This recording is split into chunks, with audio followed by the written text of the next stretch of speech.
올해에만 이것 때문에 중국에서 160조 원에 달하는 돈이 중국 시장에서 이탈을 했습니다. 정말 극단적으로 경기가 중국이 됐든 미국이 됐든 어렵다라고 생각을 하면 살리기 위해서 무슨 짓이든 하는 거예요. 심지어는 다리 하나 자를 수도 있는 거예요. 네. 그래서 살 수 있다라는.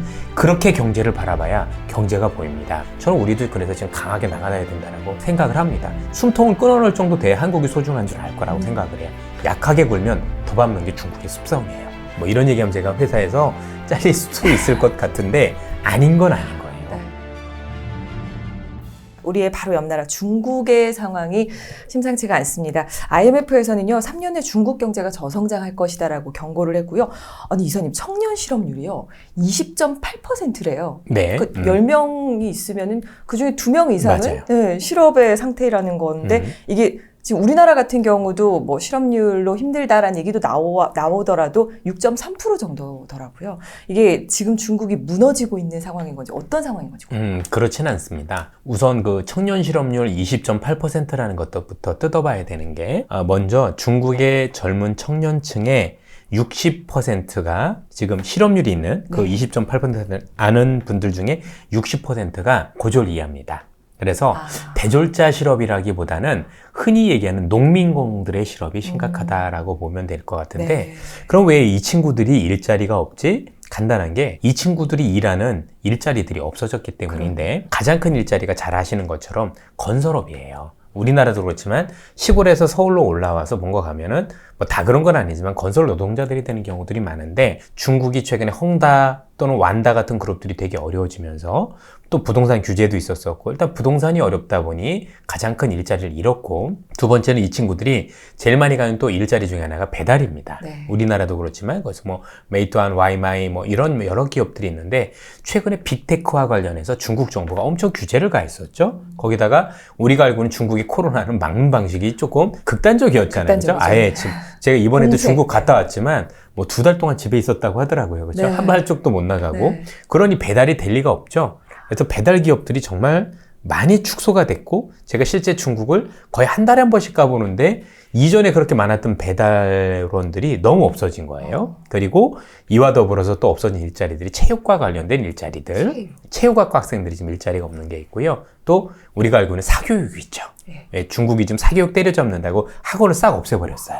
그러니까 이런 일자들이 싹 없어지다 보니까 전체적으로 청년 실업률이 많이 늘어났습니다. 그래서 잘 보시면 현재 실업률이 제일 큰 애들이 농민공, 즉 농촌에서 올라온 사람들이기 때문에 시진핑 주석이 자꾸 어떤 얘기를 하냐면 농촌 활성화 시킬 테니까 그쪽으로 가라고 하는 거예요. 앞으로도 너희들한테 준 일자리는 없어. 왜? 중국은 새롭게 만들고 싶은 일자리는 첨단 제조업이거나 반도체 이런 쪽인 거예요. 네. 그러니까 와가지고 자꾸 우리가 건설 이런 거 하지 말고 너희들은 거기 가서 그냥 살아라고 자꾸 얘기를 하거든요. 하나 더 있는 건 중국에서 요즘 유행하고 있는 단어가 탕핑이에요. 우리말로 놀고 먹는 거죠. 그렇죠? 네. 그래서 중국 현재 일자리를 그만둔 애들의 또 70%가 자발적 실업이에요. 정말 우리가 처절하게 나왔는데 일자리가 없습니다가 아니고 네. 생각보다 야, 나 일하기 싫어 이런 애들도 많다라는 거죠. 그래서 20.8%를 고지고대로 보는 게 꼭 맞는지에 대한 고민은 첫 번째로 있다라는 말씀을 드리고 싶고요. 두 번째는 중국이 어쨌든 간에 경기가 어려운 건 확실해 보여요. 거기에 대해서는 이견이 없는데, 여러분들께서 또는 저도 마찬가지지만 경제를 놓고 볼 때, 특히 경제가 어려울 때는 이성적으로 생각하면 절대로 안 돼요. 그럼 어떻게 생각을 해야 되냐면, 경제는 사람의 몸이라고 생각하면 제일 좋아요. 무슨 얘기냐면 중국의 경제가 어렵다는 걸 모르진 않죠. 다 알아요. 그런데 지금 많은 전문가분들은 굉장히 이성적으로 판단하고 계시더라고요. 그게 무슨 얘기냐? 중국이 어려움에도 불구하고 이런 이유 때문에 부동산 정책은 못 쓸 겁니다. 이런 것 때문에 정책을 쓰기가 쉽지 않아요 라고 얘기를 하죠. 절대 그렇지 않습니다. 무슨 얘기냐면 제가 지금 몸이 너무 아픈데 현상을 그냥 내버려 두면 더 아프지 않을까요? 그렇죠? 굉장히 아프고 지금 우리가 중국의 경제 상황을 조금 아픈 게 아니라 굉장히 아픈데 여기서 그냥 더 놔두면 나중에 더 아파서 결국은 더 많은 치료를 요하게 되죠. 그게 핵심이에요. 그러면 상식적으로 보더라도 지금 그 정책 안 쓴다고 하지만 여기서 더 나빠지면 그거보다 더한 정책도 써야 되는 거거든요. 중국이 그걸 모를까요? 알고 있죠. 그래서 이 정도에서 임계치에서 못 견딜 정도가 되면 사실상 더 몸이 나빠지지 않도록 어떤 거를 쓰게 돼 있습니다. 자, 내가 암 치료를 하는데 머리 빠질 것 같아서 항암제를 못 만다는 게 말이 안 되는 거죠. 그렇죠. 그래서 앞서도 말씀드렸지만 이성적으로 판단하면 안 돼요. 항상 정말 극단적으로 경기가 중국이 됐든 미국이 됐든 어렵다라고 생각을 하면 살리기 위해서 무슨 짓이든 하는 거예요. 심지어는 다리 하나 자를 수도 있는 거예요. 네. 그래서 살 수 있다라면.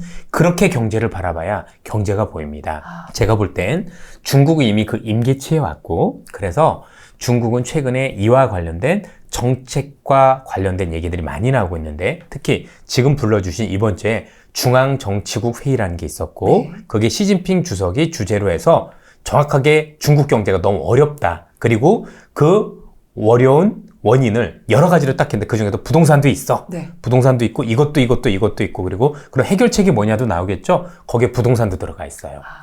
남들은 아니라고 했지만 이런 거죠.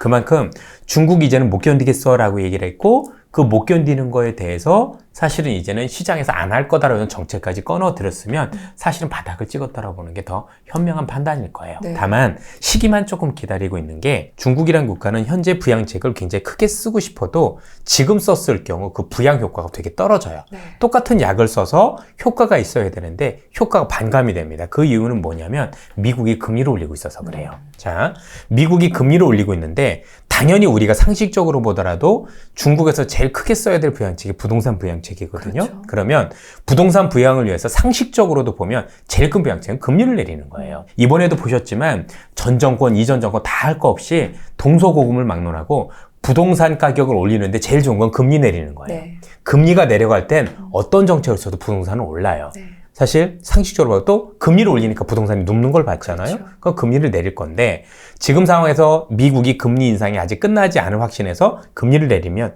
미중 간의 금리 차가 더 벌어지겠죠. 그렇죠. 올해에만 이것 때문에 중국에서 160조 원에 달하는 돈이 중국 시장에서 이탈을 했습니다. 쉽게 얘기하면 현 상황에서 그 부양책을 쓰게 되면 돈만 더 빠져나가고, 외국 돈만 더 빠져나가고, 그 과정 속에서 그냥 빠져나가는 게 아니라 위안화를 팔고 떠날 거 아니에요. 그렇죠. 그럼 위안화의 돈의 가치는 떨어지면 수입 물가가 올라오게 돼요. 네. 내 돈의 가치, 그리고 중국 인민들의 소비 여력이 떨어지게 되겠죠. 그래서 똑같은 부양책을 써도 지금 같은 경우는 전체적으로 부양 효과가 좀 떨어진다. 그래서 제가 보기엔 미국의 긴축, 아까 제가 7월이 거의 종료라고 말씀을 드렸는데, 네. 이 종료라는 것들이 그래도 확신을 가지려면 여러 지표들 한두 번 정도 확인해야 되잖아요. 그런 지표를 통해서 누가 보더라도 미국이 거의 이제 긴축 종료라는 게 확인이 되어가라고 하면 곧바로 지금 중국이 얘기했었던 이 정책을 공격적으로 쓸 시기가 다가온다고 보셔도 될 것 같습니다. 야, 예. 이게 유기적으로 볼 수가 있겠네요. 미국도 어떻게 보면은 아까 얘기해 주신 예. 대로 지금 기준금리를 올리기는 했지만 거의 이제 소위 어떻게 표현할 때 뭐 끝물이다 뭐 이런 예, 얘기들을 많이 맞습니다. 하잖아요. 그렇다면 중국도 지금 현재 기준금리가 3.55%인데 예. 이제 조금 움직일 수 있는, 어떻게 보면 내릴 수 있는 그렇죠. 여지가 예. 있는 거네요. 그러니까 미국의 긴축에 대한 종료는 중국의 경기 부양책을 쓸 수 있는 환경을 만들어준다라고 생각을 하시면 될 것 같고, 어쨌든 간에 요즘 중국과 미국이 벌어졌다고 하더라도 네. 아직도 중국도 미국도 서로 굉장히 교육 비중이 높잖아요. 예를 들어서 네. 아이폰 제일 많이 파는 데는 역시 중국이고요. 맞아요. 테슬라도 마찬가지거든요. 그렇죠? 그렇게 보면 중국이 좋아졌을 때 미국 경제도 덩달아 좋아져요. 그러면 올 하반기 앞서도 말씀을 주셨지만 네. 미국 경기가 어떻게 될 거가 아니라 생각보다 우리가 생각하는 것보다 더 좋아질 가능성도 있는 거죠. 또 반대로 생각하면, 그래서 미국의 금리가 생각보다 안 내려오거나 또는 못 내릴 가능성이 훨씬 더 높다고 봐요. 더 올리는 건 아니더라도 네. 생각보다 진짜 기준금리가 현재 있는 수준에서 굉장히 오래 가겠구나. 그래서 앞서도 제가 설명드렸을 때 남의 돈을 빌려서 뭔가를 하는 거는 좀 주의할 필요가 있는 게, 미국이 금리를 못 내리면 우리도 내리기 쉽지 않다 그럼요. 보니 네. 이런 것들도 같이 연결시켜서 보시면 될 것 같습니다. 이렇게 중국에 대해서도 정말 우리 이사님께서 다양한 얘기를 해주셨는데요. 뭐 아까 그 실업률에 대한 얘기부터도 너무 다양하게 해주셨는데 중국의 실제 현재 상황에 대해서 궁금해요. 최근에 또 다녀오셨다고요? 예. 제가 이제 중국을 100번 넘게 갔다고 말씀드렸고, 네. 정확하게 2006년부터는 거의 매달 한 달에 한 번, 많으면 3번까지도 갔었던 기억이 있습니다. 네. 그러니까 뭐 거의 주말에는 중국에 살았다고 해도 이제 과언이 아닐 정도로 자주 갔었었고, 또 그러면서 단순히 자주만 간 게 아니라 아마 이 영상을 보시고 계신 분들 중에서 혹시 북경대를 나오신 분들이 있을 수도 있는데 네. 북경대를 제가 지원을 많이 해요. 제가 북경대에서 강의도 많이 하거든요. 네. 그래서 우리 한국 학생들 지원들도 여러 차례 했었던 기억도 있었고 그리고 중국 대사관이나 또 한국에 있는 분들하고도 많은 교류를 하면서 제가 부족한 부분을 채우려는 노력들 많이 했던 것 같아요. 네. 그리고 그렇게 많이 갔었던 이유는 딱 하나예요. 역동성. 그러니까 갈 때마다 바뀌는 게 보이는 거예요. 너무 빠르니까. 그게 저한테 돈이 됐던 거거든요. 와, 이번엔 이거였어? 이번엔 이거였어? 이건 이번에 이거였어? 그리고 약간의 바뀌는 텀이 있다고 하더라도 정말 부지런하고 변화도 많고 저는 그 역동성을 되게 좋아했는데 이번에 가보고 느낀 건 뭐였냐면 네. 일본을 갔나 싶었던 정도로 요즘은 좀 일본이 달라졌지만 일본이 굉장히 예전에 비해서 역동성이 떨어져 있었잖아요. 그렇죠. 제가 아는 중국이 아니었어요. 그러니까 충격 그 자체? 뭐지? 왜 이렇게 역동성이 없어? 사람들이 자신감이 없는 게 눈으로도 보였었고 전반적으로 놓고 보면 미래에 대한 불안감들도 굉장히 눈에 보일 정도로 예, 그런 것들이 피부적으로도 느낄 정도로 많이 보였던 것 같아요. 활력이 너무 많이 떨어져 있고 실제 상권도 많이 어려워져 있는 것들을 많이 봤고 그런 것들이 실제 데이터라도 나오고 있는 거 아닌가라는 측면에서 네. 길거리를 돌아다녀도 이전보다 사람도 너무 많이 줄었고 전체적으로 문 닫은 상점들도 많았고 왜냐면 한국은 코로나 때 또는 미국도 그렇지만 보조금이라도 줬는데 네. 중국은 그런 게 없었어요. 그러니까 뭐 당연히 2달 동안 장사 안 되면 정말 파산하는 그런 네. 어떤 가게들이 되게 많았겠죠. 그런 것들이 굉장히 많아지다 보니까 또 앞날도 그렇고 또 최근에 어떤 중국에서도 어떤 그 중앙 정치 이런 것들이 굉장히 강화되면서 정치적으로도 굉장히 조금 이전과는 다른 모습인 거잖아요. 네. 그러다 보니까 중국이 가지고 있었던 역동성을 찾기 어려웠고 물론 나중에 또 좋아질 수도 있겠지만 지금 상황은 제가 보는 눈으로 봤던 것 중에서는 가장 최악이었다. 그리고 단순히 어려워졌다가 아니라 이럴 수도 있나 싶을 정도의 아쉬움이 많았다라고 보시면 되겠습니다. 제가 네.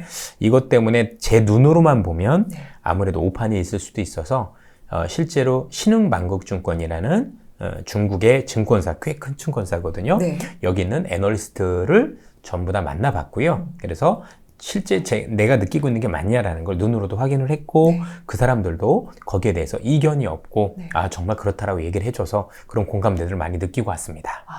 지금 뭐 데이터도 그렇지만 네. 사실 어떤 리포트보다도 눈으로 딱 느끼는 게 제일 네. 정확하다고 할 수 있잖아요. 그것도 이사님께서는 보세요. 2006년부터면 17년 동안 네. 한 달에 한 번, 근데 그 기간 자체가 또 굉장히 길게 다녀오시면서 역동성이라는 단어로 정의를 하셨는데 완전히 분위기가 그 전후가 다를 정도로 크게 느껴지셨다는 거예요. 그럼요.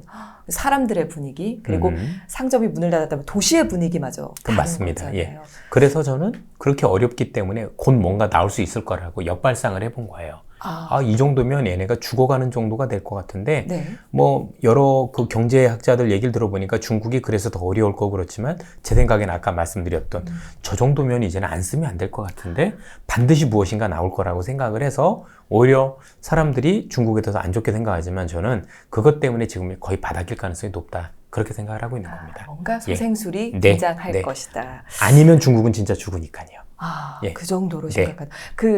좀 궁금한 게 사실 뭐 우리나라 부동산도 궁금하지만 중국 부동산은 정말 지금 심각하게도 안 좋은 그런 상황인가요? 이게 지역마다 조금 다릅니다.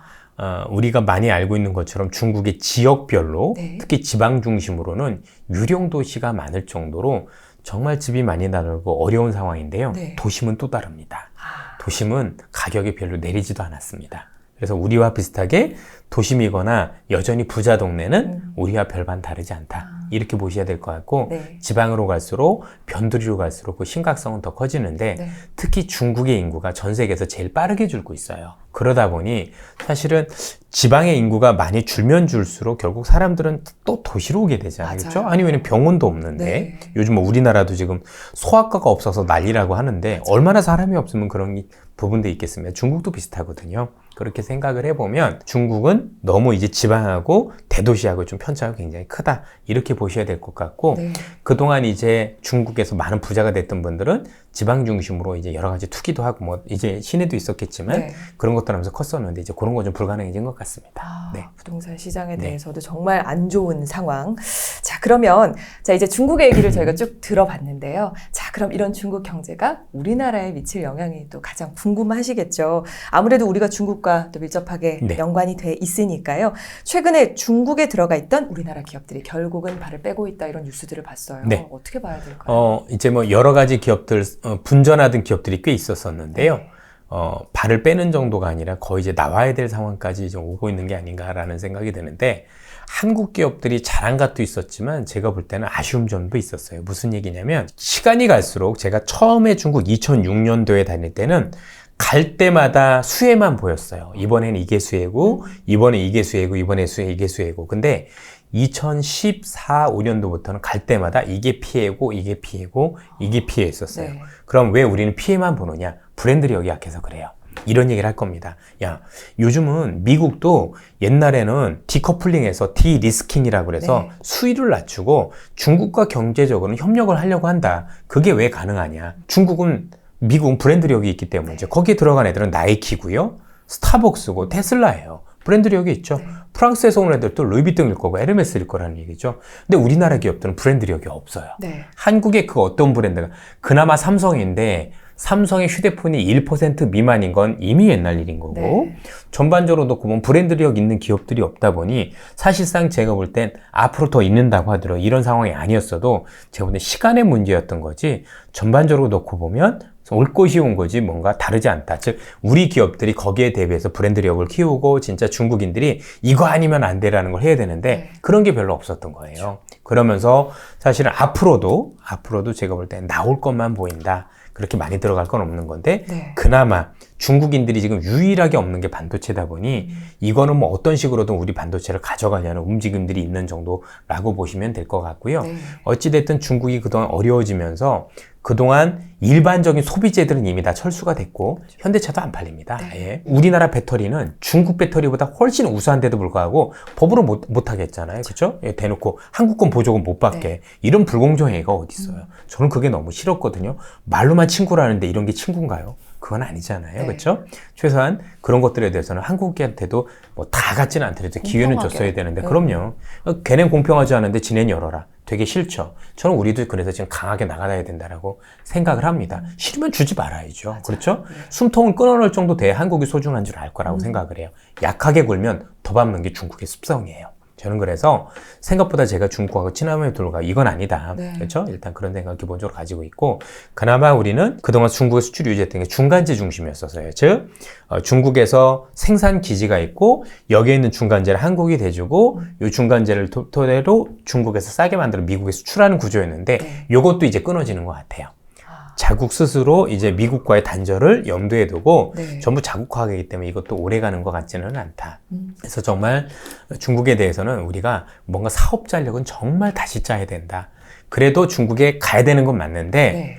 뭐 가면 뭐합니까? 경쟁력이 없으면 의미가 없는 거잖아요. 그죠? 그래서 제가 한창 때는 대기업도 이제 컨설팅도 많이 해드렸고, 또 뭐 제가 아는 분들이 중국에 사업을 해보겠다라고 하면 항상 오면은 네. 첫 마디가 그냥 하지 마세요 였었어요. 해봐야 그 정도 경쟁력 가지고는 안 됩니다. 우리나라 대기업들도 거기 들어가서 다 쓰러지고 노는 마당에 개인들이 가서 거기서 성공할 수 있다는 거 어려워요. 말이 관시 얘기를 하는데 네. 뭐 그런 얘기들 많이 합니다. 중국 애들하고 관시. 한국인들은 거기 가서 술 몇 번 먹으면 자기네들이 좋은 관시가 되는, 즉 관계가 형성된 줄 아는데 천만의 말씀이고요. 진짜 관시가 될 정도가 되려면 친구 정도가 아니라 한 10여 년 정도 새기면서 내 가족까지 맡길 수 있는 정도, 그 정도까지는 가야 되는 거잖아요. 네. 중국인들이 얼마나 재밌냐면, 다 그런 건 아니겠지만 이제 북경대 가보니까 애들이 대학교에서 친구를 잘 안 사귀어요. 고등학교 때 친구로 끝까지 가는 경우들이 되게 많아요. 그만큼 조금 배타성도 없잖아 있다라고 봐야 될 것 같은데, 네. 그럼 이제 우리나라에서 기업체에서 중국가 있는 분들이 한 2년 있다 들어오실 거잖아요. 네. 그 2년 관계 쌓았다 관시가 될 거라고 생각하고 천만에 만에 중국 애들 또 알아요. 쟤들 한 2년 있다 가네. 책임지고 내가 중국이 너무 좋아서 여기서 10년 있겠습니다. 그러면 애들이 좀 봐줄 수도 있죠. 네. 또 그렇게 하려면 2년마다 가고 2년마다 가고, 지금 이제 중국에 이제 뭐 베이징에 있는 영사도 제 후배거든요. 네. 그래서 가보면 다들 금방 있다 오잖아요. 그죠? 네. 의미가 없어요, 그러면. 그래서 저희는 중국 전문가가 감히 말씀드리면 없다라고 봐도 됩니다. 그 정도로. 중국 전문가도 없고 네. 중국에 대해서 아는 사람도 없고 지금 우리도 배척은 하잖아요. 네. 그죠? 배척하는 건 좋은데 알고 배척해야죠. 깊게 알고 공부하고 해야 되는데 싫다고만 하고 가지도 않고 그 다음에 알려고도 안 하면서 싫다고만 하면 안 되는 거잖아요. 그렇죠. 거긴 대국인데 우리가 이기기 쉽지 않지 않습니까? 네. 그렇죠? 예. 이렇게 중국이 한국 경제에 미칠 영향, 그렇죠. 지금 소비재뿐만 아니라 중간재 기업들까지도 이제 브랜드력의 부족으로 아쉽다라는 그런 상황을 얘기를 해주셨는데요. 자, 이런 이야기들을 들었을 때 저희는 조금 어떻게 내 돈을 지키기 위해서 좀 전략을 좀 짜보면 좋을까요? 사실 항상 좋아지는 쪽에 돈을 태워야 네. 돈이 됩니다. 네. 그렇죠? 뜨는 태양과 지는 태양이 있을 건데 이기는 게임을 해야지 지는 쪽에 가서 있는 건 안 돼요. 주식하는 사람들은 항상 올곧은 마음을 가져야 되는 게 아니라 항상 이긴 편이 내 편이라는 생각을 가지고 계셔야 돼요. 네. 조금 우리 표현이 약간 속된 표현이긴 한데 어쩔 네. 수는 없고요. 그래서 제가 항상 주식은 좋은 기업을 사는 건 맞는데 저는 그래서 자꾸 변화를 사는 거라고 얘기를 하는 거예요. 그렇죠? 큰 덩어리의 변화가 어디서 있는지 올해 한번 시장을 한번 돌아볼까요? 네. 업종 말고 국가별로도 보면 자 미국하고 굉장히 친하게 지내겠다는 국가들이 있었겠죠. 네. 대표적인 게 인도고 일본이겠죠. 정말 많이 올랐잖아요. 그러네요. 그렇죠? 네. 근데 반면 중국하고 친했던 국가들은 굉장히 성적이 안 좋았어요. 그러면 똑같은 거라고 하더라도 미국 중심으로 움직이는 국가만 투자했었어도 생각보다 엄청난 수익을 거렸어요. 네. 사실 많은 분들이 제대로 모르시는 것 중에 하나가 일본이 왜 저렇게 많이 올랐지? 라는 얘기들을 하시고 그 일본과 관련해서 여러 가지 저도 분석자를 낸 적이 있었습니다. 그런데 우리가 알고 있는 일본이 많이 오른 가장 큰 이유는 미국이 도와줬기 때문이에요. 미국이란 나라는 국익에 따라서 자기들이 키워야 되는 국가를 정하는데 네. 예를 들어서 2차 대전 때 독일이 망해갔었잖아요. 네. 그런데 소련의 어떤 그 동진을 유럽 쪽에서 막기 위해서 소독을 키워야 되잖아요. 네. 그래서 마샬 플랜이란 이름으로 독일을 선진국으로 만든 게 미국이었고요. 일본 같은 경우도 우리가 알고 있는 2차 대전이 끝나고 나서 역시 소련이 아시아 쪽으로 해서 세력 확장을 막기 위한 가장 큰 그 방패막이가 네. 일본이었던 일본, 거예요. 그래서 어느 정도로 도와줬냐면 반도체라든가 반도체 기술이라든가 또 전 세계에서 제일 큰 화학기업이 듀퐁이라는 기업이 있는데 네. 이 듀퐁을 가진 어마어마한 기술들인데 이걸 그냥 줬어요. 우리는 몰래 빼오는데 일본은 그냥 줬어요, 진짜로.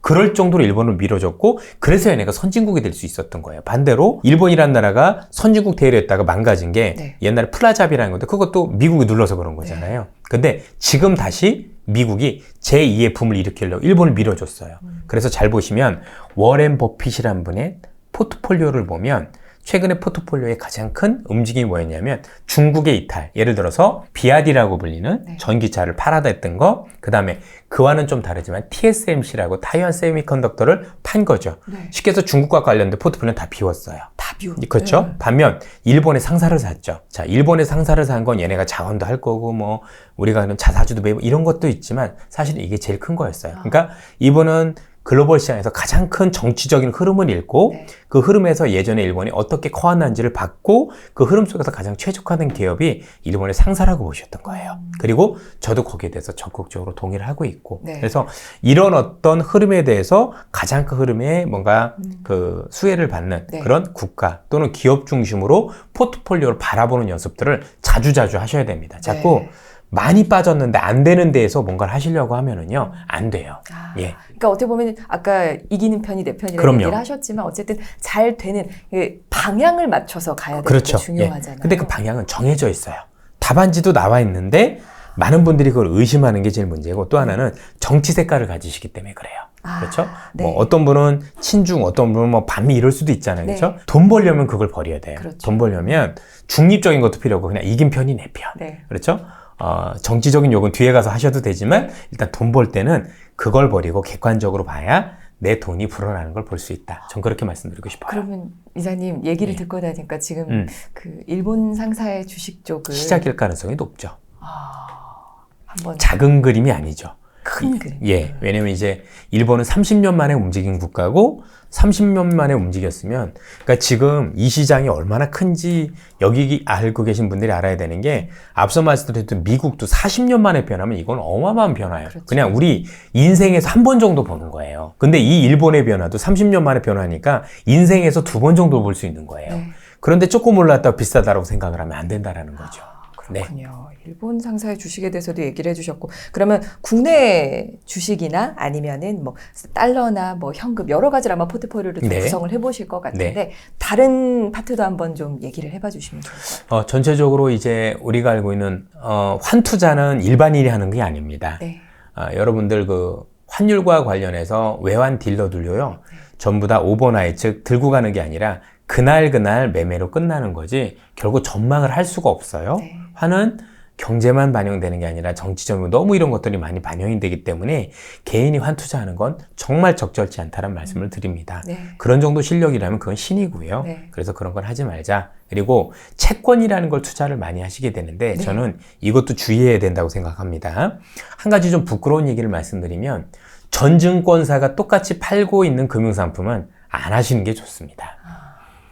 이런 얘기를 해도 되는지 제가 모르겠으나 네. 사실이고요. 네. 그 사람들이 그만한 실력을 가지고 있는 건지 저는 잘 모르겠어요. 그러니까 증권사에 실력 있는 직원들은 정말 많은데 네. 그걸 결정하는 분들이 그만한 실력이 있다라고 저는 판단하지 않습니다. 제가 애널리스트 출신이었고 그런 것들을 많이 보면 잘 되는 건 저도 잘 모르겠는데 안 되는 건 보이거든요. 네. 그러면 앞서도 말씀드렸지만 채권이라는 건 앞으로 금리가 많이 내려가야, 즉 경기 침체가 마구마구 닥쳐야 돈을 벌 수 있는 건데 지금 상황을 놓고 보면 그렇지 않을 가능성이 높잖아요. 네. 그런데 지금 증권사들은 거의 다 채권을 팔았다라는 거죠. 네. 그럼 이게 과연 온전한 거니까 그러니까 채권을 사지 말자가 아니라 네. 시기가 과연 지금이 맞느냐에 대해서 전 고민이 굉장히 많았어요. 뭐 이런 얘기하면 제가 회사에서 잘릴 수도 있을 것 같은데 아닌 건 아닌 거예요. 네. 그래서 제가 볼 땐 투자할 때 좀 더 신중하고 그래도 그 안에 프로들이 계시거든요. 네. 그렇죠? 조금 더 심사숙고할 필요가 있다라고 생각을 하고 지금은 자산 중에서는 그래도 주식과 부동산이 그래도 조금 유망한데 네. 문제는 부동산은 좋은 건 아는데 워낙 많은 자금이 필요하고 네. 그냥 여기는 조금 더 제가 볼 때는 양극화가 더 진행이 되는 것 같아요. 그렇죠? 예를 들면 이런 식이에요. 예전에는 어디가 유망하니 그러면 강남이요 이런 표현을 썼는데 제가 볼 때는 이제 강남에서도 갈라지는 것 같아요. 이런 게 표현이 적절할지 모르겠는데 요즘은 안 그럴 거라고 생각을 합니다. 네. 예전에는 제 친구들이 서울대 다니면 서울대에서 조금 학과가 그러니까 흔히 얘기해서 점수가 약간 좀 하면 어디 다냐 그러면 서울대였는데요. 서울대 요즘은 없었죠. 서울대 법대거나 경영 다니면 꼭 꽉까지 얘기해요. 네. 전 서울대 경영. 그러니까 난 그 중에서도 더 나아 이런 거고 그렇죠. 고대 다니는 애들 중에서도 법대 다니는 애들은 꼭 따로 얘기했어요. 네. 나는 고대 법대야. 좀 다르다. 네. 그죠? 경희대 다닐 때도 네. 경희대 한의대 좀 다르다라고 그렇죠. 얘기하는 네. 거죠. 지금 여러분들 농담 아니고 똑같은 현상이 송도 사는 분들이 인천 산다고 얘기 안 하죠. 안 하죠. 나 송도 살아요. 네. 분당도 사실은 성남 사시는 성남, 거잖아요. 네. 그죠? 근데 성남 산다 죽어도 얘기 안 해요. 나는 네. 판교고 네. 나는 우리가 알고 있는 분당이고 뭐예요? 다르다라고 스스로들 얘기를 하는 거예요. 똑같지 않겠습니까? 네. 제가 지금 여의도에 있지만 여의도 영등포구거든요. 네. 그럼 너 어디 살아 그러면 영등포구 살아야 되는데 그런 얘기 안 하죠. 그냥 여의도 산다고 하잖아요.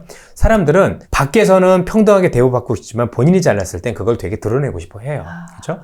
그런 것들에 대해 염두를 두고 그러니까 양극화라고 하고 이런 것들 드러나는 걸 염두에 두면 그걸 역용해서 투자를 해야 돼요. 더 좋은데 더 갈 수 있는데. 그렇죠? 그렇게 하면 제가 볼 때 투자를 할 때 조금 더 어디를 해야 되는지 명확해질 거라고 생각을 합니다. 이게 조금 네. 슬픈 현실일 수도 있고 듣는 분들에 따라서는 거스를 수도 있지만 네. 그 거스르는 걸 잘 받아들일 줄 알아야 됩니다. 왜 여의도 야전사령관이신지 알 것 같습니다. 사람들의 상황을 그냥 가만히 보고 있지 말고 오케이, 이 흐름을 읽었으니까 현상, 나는 예. 내 투자의 현상에 즉각 반영한다라는 얘기를 많이 해주셨고요. 제가 옛날에 강남 부동산 투자할 때 네. 별거 없었어요. 양극화란 얘기 듣고 어라 여기 하면 되겠네. 그때가 제일 쌌었을 때야. 네. 박근혜 때. 아, 그렇죠? 정말 얼마 되지도 않았고 그때 잠실에 있는 아파트 10억도 다 안 됐었을 때예요. 맞아요. 그러면 갭 투자하면 거기서 수백 번 사람들 수두룩해요. 네. 아는 만큼 보이는 겁니다. 맞아요. 여러분들한테도 똑같은 기회가 항상 있어요.